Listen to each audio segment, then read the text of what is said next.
hemen geri bindireceğiz çocuklarıyla. Çekerse çok sıkıntı olacak. Çocuklar böyle yok. Gel böyle gel.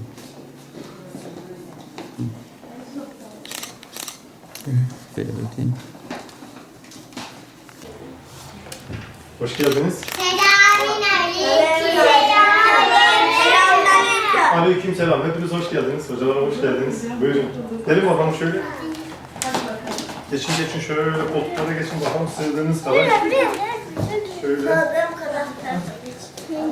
Herkes adını böyle hızlı hızlı söylesin. Senin adın ne? Eda. Ela.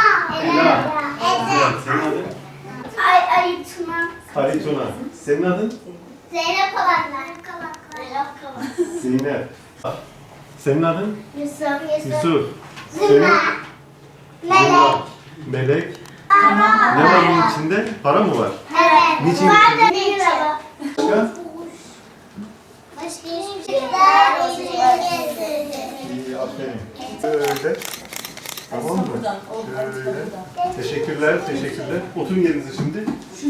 Şunu al. Gel bakalım. Bir tane para düşmüş. Hangisinde düştü o? 100 lira. Anladın mı?